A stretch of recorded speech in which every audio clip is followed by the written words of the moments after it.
I do believe Bitcoin is hope. It's that hope that we can have a whole lot less inequality in this world and a whole lot more meritocracy, where if you work and you generate something, that you can store that something in Bitcoin, that energy that you've expended, that money that you've generated. You're not forced to take on risk, or you're not forced to work until you're 100 years old just to live. And that's the hope. The hope that there's a whole lot less inequality in the world, and that it takes away the crony capitalism and nepotism, and we bring a whole lot more equality. And that's the hope. And so that, to me, it is super spiritual.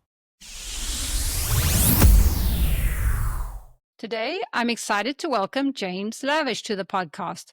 James is a reformed hedge fund manager, co-founder of the Bitcoin Opportunity Fund, ex-Yale ice hockey player, author of the fastest growing financial newsletter on Substack.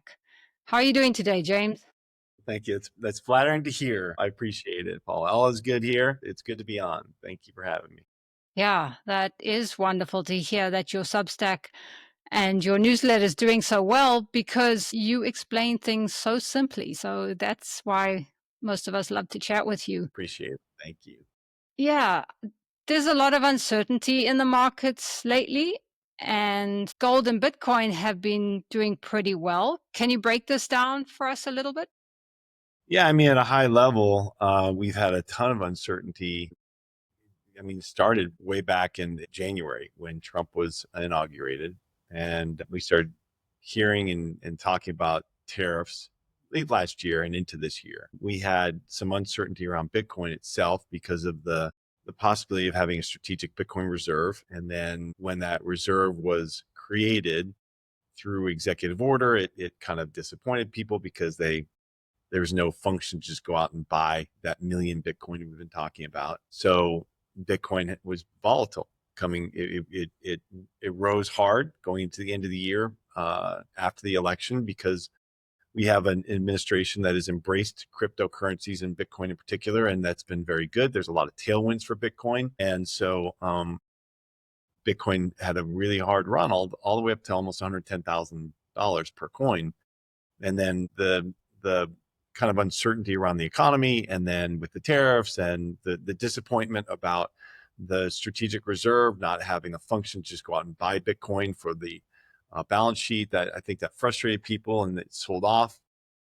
And then we had a downturn in the markets, and Bitcoin could just continue to sell off, and it bottomed out around 75,000. So it had a pretty solid 30% drop from the all-time high. And so now you've got uncertainty continues around the markets. It continues around the questions of tariffs and whether they're going to be enforced and how big they're going to be, and whether large countries are going to come to the table and negotiate with the United States, and whether China does.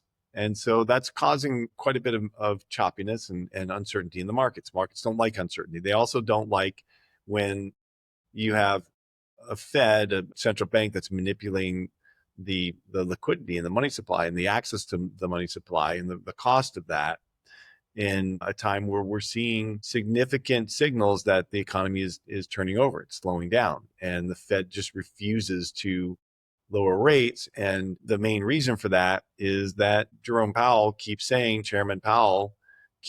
that, well, we're okay in the economy, everything looks good, everything looks okay, but we're concerned. A lot of the Fed officials are concerned about how tariffs impact pricing going forward, and whether it's going to cause some sort of spike in inflation. Because the Fed has two mandates: stable pricing, which means their target of 2% inflation, and full employment, which is not really there's no definition for that, but they look at unemployment carefully, and they try to determine whether there's excess unemployment in the economy, and whether they need to lower the interest rates or provide liquidity into the markets in order to maybe allow for expansionary policy, is really what that is. So economic expansion rather than contraction. And so here we are now in the midst of April. It's April 22nd. And we're now waiting to see what the Fed's going to do, what Trump is going to do, what China's going to do. And in the meantime, you've got stocks that have sold off drastically, dramatically. They've had some of the largest sell-offs that we've had in the history of the stock market over the last month and a half. Bitcoin and gold, and at the same time, you have yields that have spiked in on the bonds, which doesn't make sense if you think about that with just normal market behavior. When you have stocks sell off, typically bonds rally because money is going from stocks to bonds, and those bonds go up in price and the yields go down. But we've seen the opposite effect. We've seen yields spike, and they've been pretty volatile. The move index, which is kind of like the VIX for the bond it has moved up quite a bit, and it's showing volatility in the bond market. Meanwhile, at the same time, you've got gold has ripped to new highs, and it touched $3,500 this morning. And that is clearly a flight to safety for people, for investors. Bitcoin, after making a local bottom, has rallied and is today, as you and I speak, and who knows what it would be tomorrow, but it's at $91,000 per coin. And people are perplexed and they're wondering what's going on. Has Bitcoin actually decoupled from the NASDAQ, the typical benchmark of risk assets? And Bitcoin has traded around the NASDAQ and the moves of the NASDAQ. It has done that here and there in short periods. But today, Bitcoin looks like, for the second straight day, it's kind of trading to its own tune. So the question is, has Bitcoin really decoupled from the general markets, from the general risk asset market, the risk securities, and is it trading on its own? And that's the big question everybody's trying to figure out. So, what is the market saying with all that? And what is the 10-year Treasury telling us? That things are uncertain? Yeah, I mean that's the big question is, why would the Treasury be selling off? This is a really important question. Why would the Treasuries be selling off at a time where people are supposedly taking risk off the table? Well, there's a few things going on. When you have steep drops in the market, things tend to correlate to one in those periods, especially on Monday mornings when you're trying to figure out what assets you have and you think you're going to get margin calls on your stock portfolio. You may have to sell things like your treasuries in order to pay for that. And that could cause a little bit of weakness in the treasury market, especially in those periods where everything, even gold will go down because you sell what you can, not what you want to, right? And so you have to make margin calls. So there's a couple things going on with the treasuries, though, that are particular, that will give us some clues of what's going on in the general market. Well, first of all, investors are concerned that if we continue to have this trade battle that could turn into a trade war with China in particular, and a few of the other large G20s, that if we continue this, Paula, are we going to get to a point where China is selling US treasuries in order to defend the yuan? What do I mean by that? I mean, if they own US treasuries, and they hold those as a store of value because there's so much trade going back and forth with the United States. It's good to have something that's dollar denominated. Well, if they sell their treasuries, then they get US dollars for that. They turn around and they sell the US dollars in order to buy the yuan and support their own currency. Well, right now, the dollar's been dropping, treasuries have been dropping, and people are concerned that that is happening or will happen. And so you have this anticipation that will cause that to happen in and of itself, because you'll have traders and investors trying to front run that and get ahead of it before it snowballs. And there's a really big reason for that goes beyond what China is doing, what China might do. And that's this thing that the hedge funds have been playing with, and it's called the basis trade. And you may have read about it in one of my recent newsletters. And the basis trade is something that the entire market is a little bit jittery about, and is concerned that If that basis trade becomes unwound, then we have a much bigger problem in the bond market than just a short-term sell-off from, a few $100 billion of China trying to stabilize their currency. What do you see playing out with the basis trade, with the tariffs? How's it going to play out? Well, that's a good question. I don't know exactly what's going to happen with the basis trade. It appears that some hedge funds have begun to unwind it. Why would they unwind it? Well, first of all, let's walk through exactly what the basis trade is for your listeners who may not have read that newsletter or just don't understand it. The basis trade it's pretty simple. It's where you have hedge funds they'll buy treasuries and they'll short treasury futures against that, and they'll arbitrage the difference. So they'll sell a future that's much like that bond that they own, the long bond that they own. And there's an arbitrage in the yield of each of those. So they're long one yield and they're short another yield, and there's an arbitrage there where they can be collecting a few basis points of yield for those of return. That doesn't sound very interesting. One basis point is 1/100th of a percent. Not very interesting. However, it gets interesting when you take the bonds that you own and you lend them out into the repo market and you get cash for those and you buy more bonds and short more futures.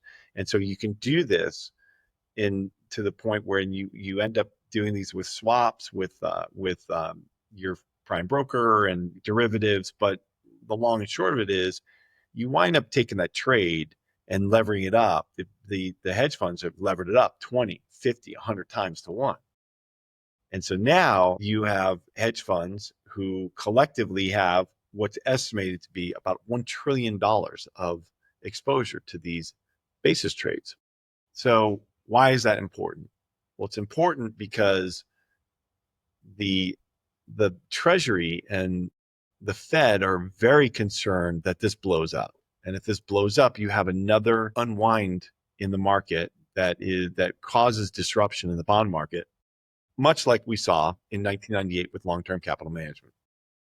For those listeners who have not heard about long-term capital management, back in 1998, you had a hedge fund that up in Connecticut that founded and run by geniuses, the guys who created the Black-Scholes model for option pricing. These guys are mathematical geniuses. Well, now they weren't geniuses at managing portfolios.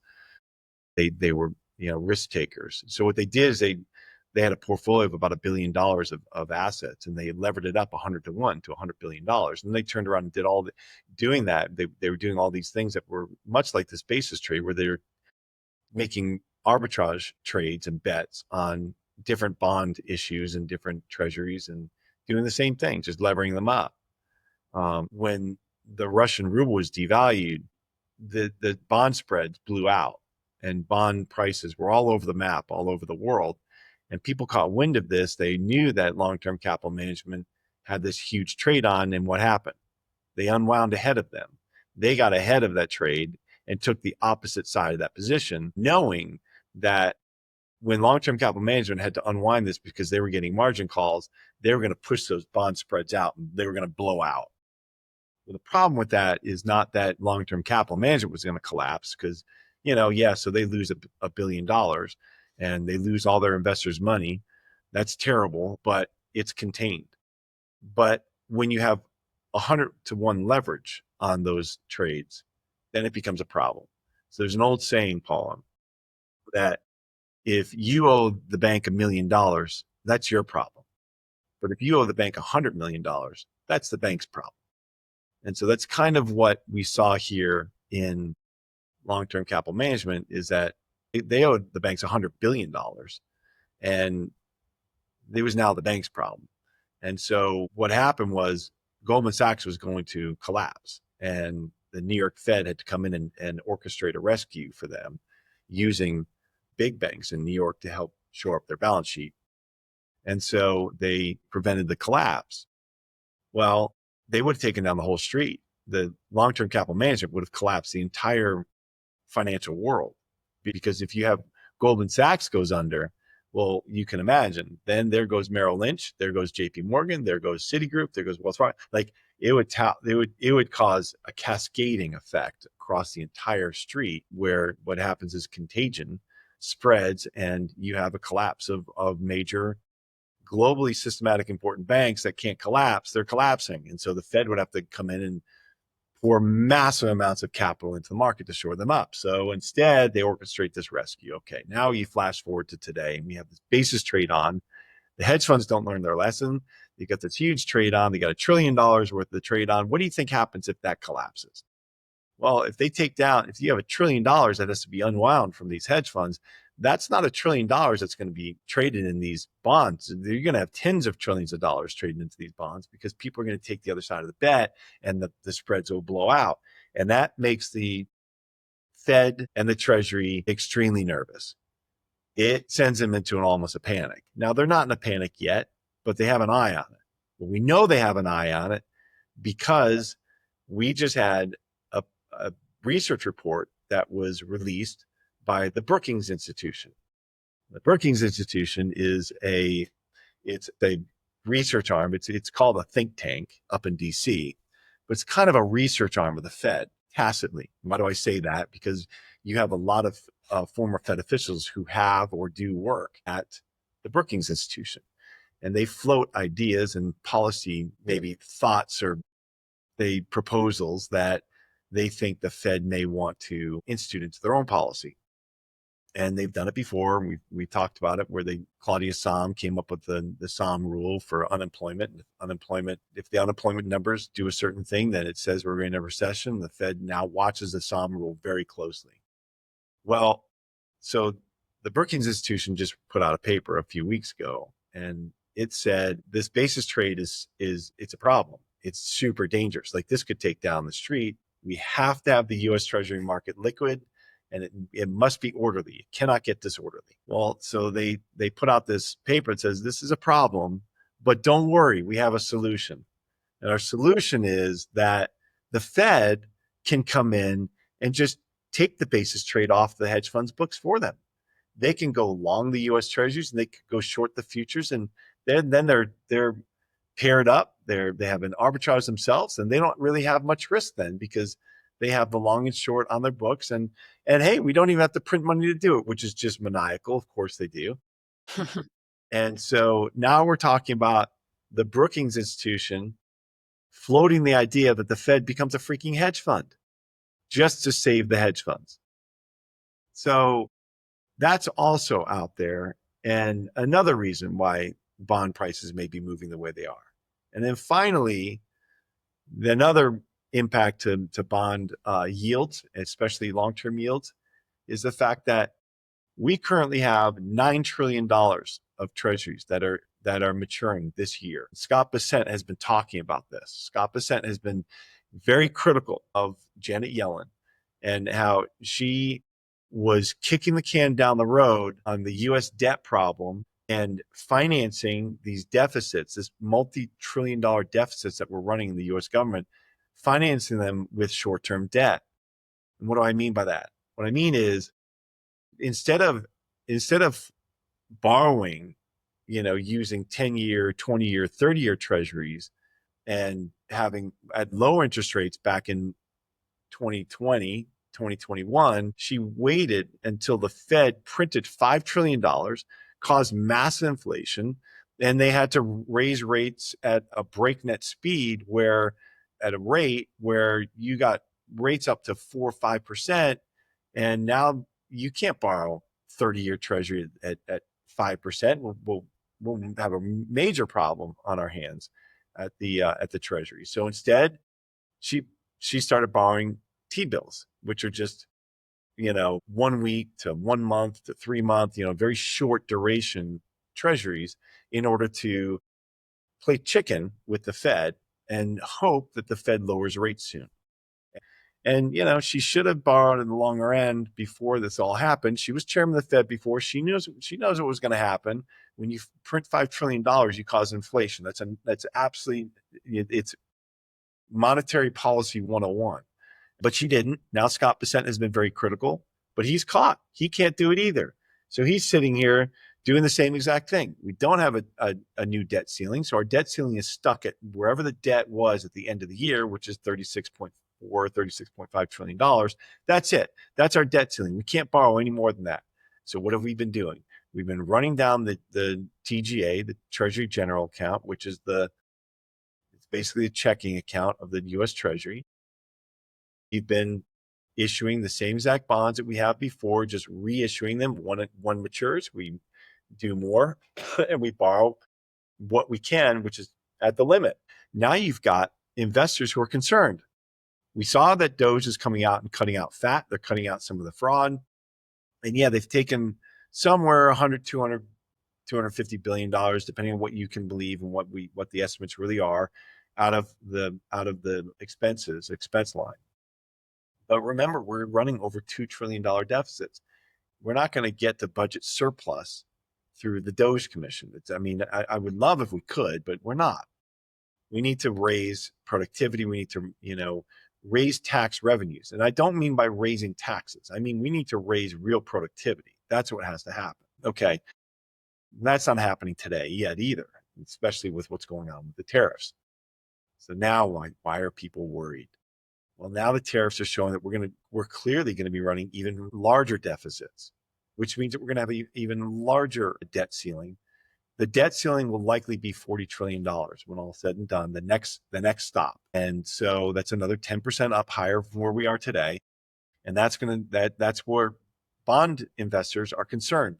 Like, God, if we're going to continue to borrow at this rate, that means that we've got another, $1, 2, 3, $4 trillion that we're going to be borrowing over the next couple of years. It's a lot of bonds that have to come to the market. Who's going to buy those? And certainly, who's going to buy them at 3%? Nobody. So they're demanding higher rates now. These are the bond vigilantes that we saw back in the 1980s that are saying, no, I need a higher rate of return. Why? Because they know that the expansion of the money supply causes inflation, and running fiscal deficits is inflationary. And so they understand inherently that they need to have a higher rate of yield on their bonds in order to stay ahead of inflation and get a real return on their investment. And so that's all playing into it. All those things are happening behind the scenes. And we just see the bond market going up and down, up and down, up and down every day, off of headlines, off of economic indicators, off of news, off of Fed quotes. It's madness, but that's kind of where we're at. And the market hates uncertainty. And it's showing that, and showing it as much as it could today. That was a very long answer to your question, a very simple question of what are bonds doing, but that's what I see. Well, you broke it down for us very well. And I want to get to Bitcoin, but just to sum up what I can tell is that what everybody's thinking, like, tariffs are going to somehow be worked out. Either the basis trade is going to fall apart, or something else is going to fall apart, and the Fed is going to have to print money in some form of another. And some people see that's inevitable, and therefore, towards the end of the year, the stock market and Bitcoin will rise because of the liquidity. Yeah, I mean, the liquidity is the main driver of the stock market and risk assets, and it's the main driver of risk off assets like gold, because gold is holding its value against that expansion of the money supply. If you look at where gold has risen since 1971, since we really expanded the money supply, it's gone lockstep with the expansion.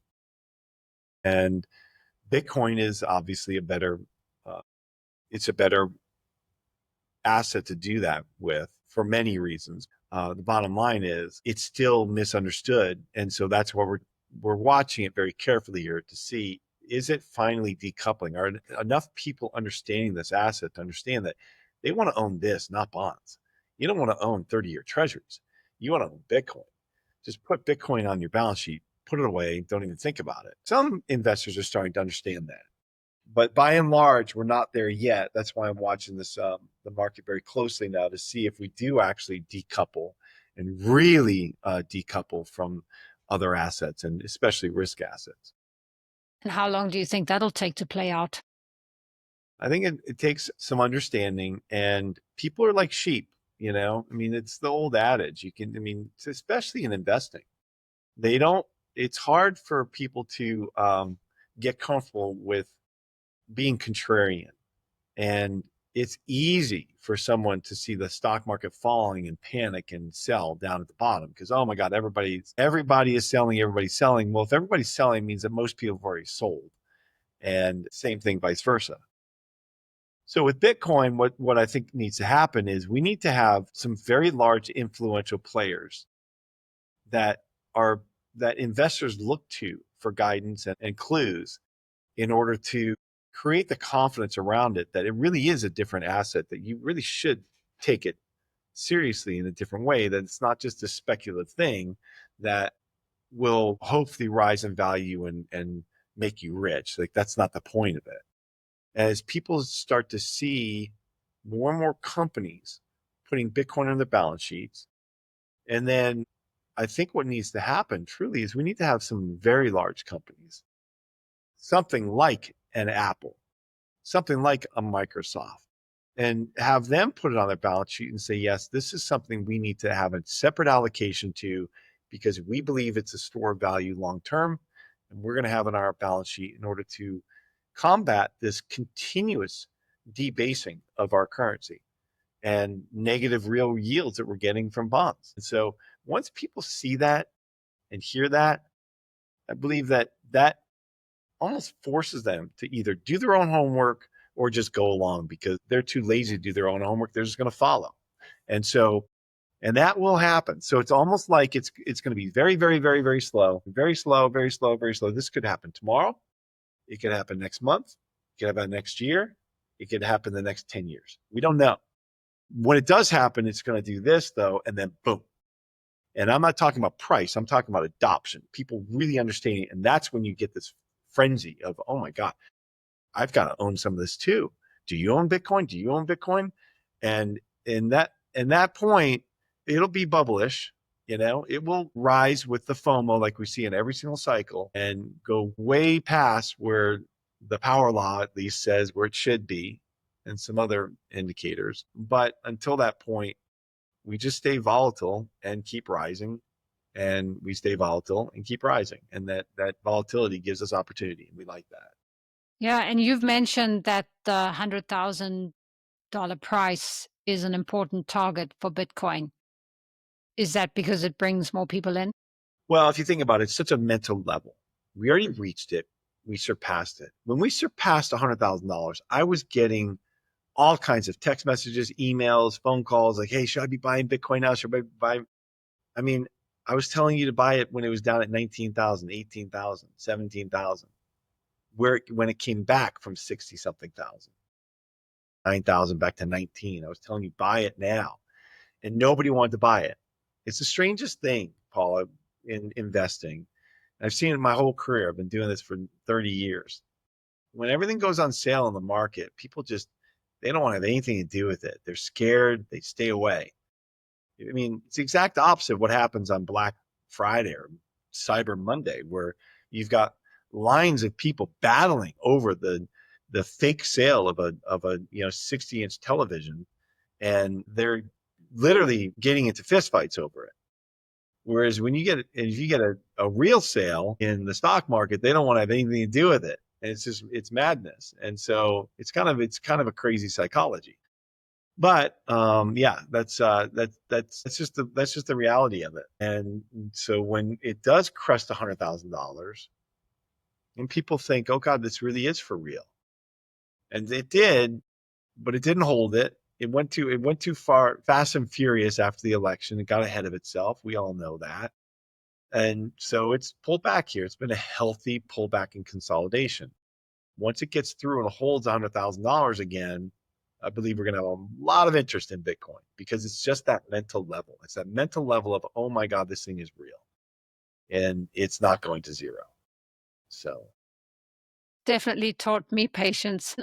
Not that I'm focused on price. I honestly try not to focus on price. I listen to people like Jeff Booth, and he says focusing on price makes that system stronger, but it also brings people in. So that's why I asked about the 100,000.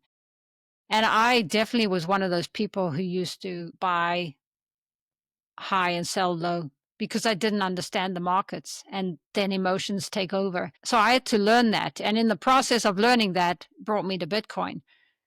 And, I love the way that you explain Bitcoin as being backed by energy.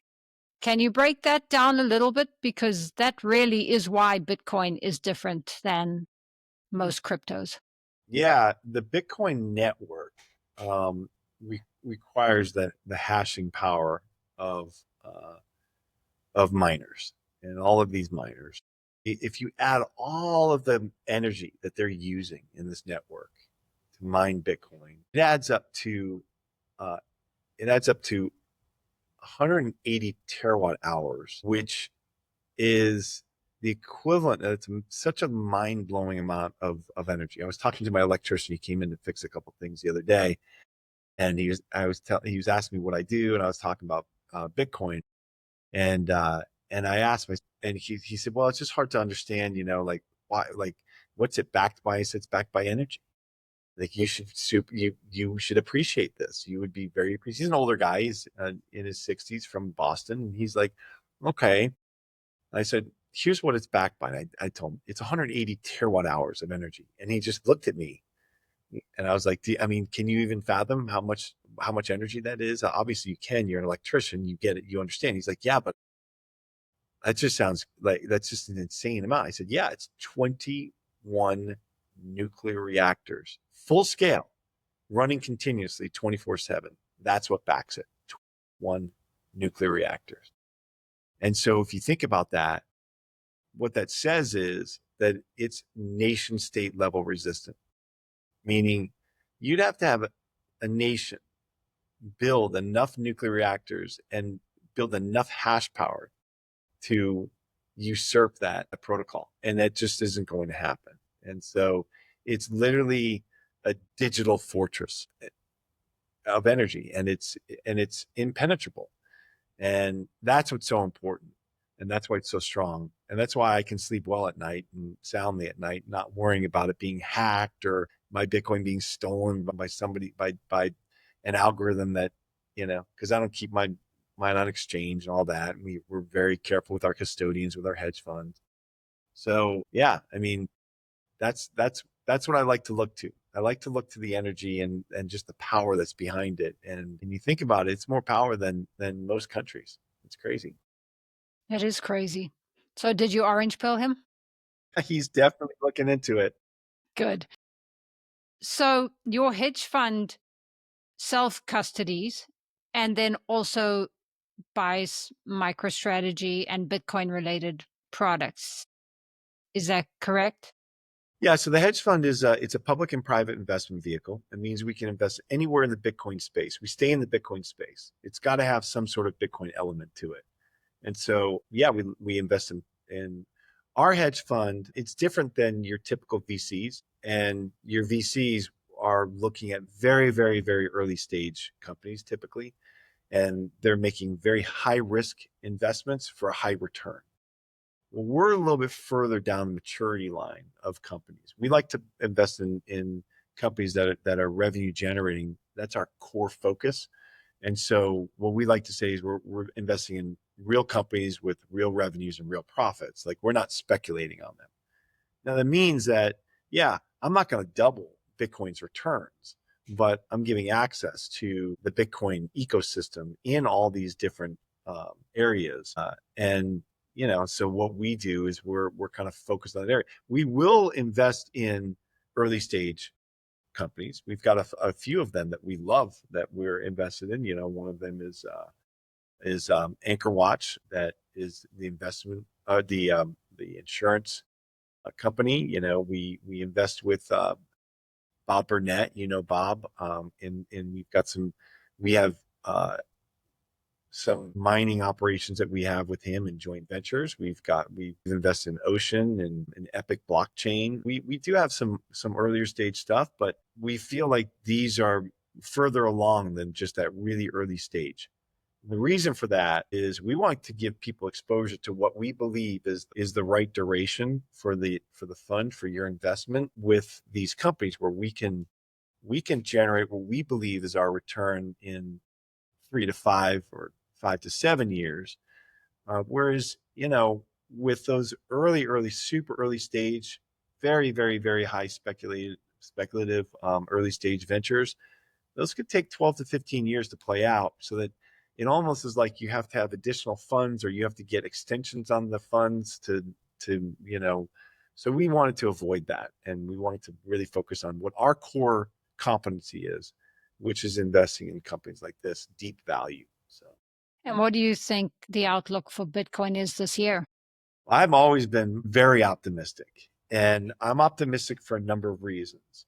I'm optimistic because of all of the tailwinds that Bitcoin has that have been gathering momentum behind it. We have the ETFs that were launched. We have the options on the ETFs that were launched. This makes it very easy for institutions to buy and hold Bitcoin in a vehicle that they understand, that they don't have to create new protocol for. They don't have to create new internal regulations for within their own company. They could just buy and hold it just like any other stock or ETF, and it makes it very easy for them, which is important. So we've seen why that's important and how we're watching smaller pension funds and smaller endowments buy Bitcoin through these ETFs, whether it's Bitwise or BlackRock's IBIT or it's Fidelity's, whatever. They're out there doing it. And so that's important. We had the accounting change, the gap accounting change, where a company can hold Bitcoin on their balance sheet and not have to impair it. Before this change, if you put Bitcoin on your balance sheet, you had to hold it at the lower of the cost or the lowest it's ever traded and hold it as an impaired asset. Terrible, terrible, terrible accounting rule. So they got rid of that. Now you hold it at fair market value, just like you would gold or something like that.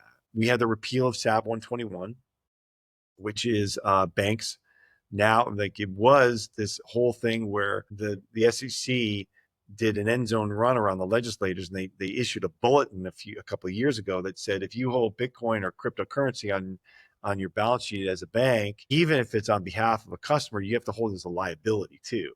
And so that was problematic.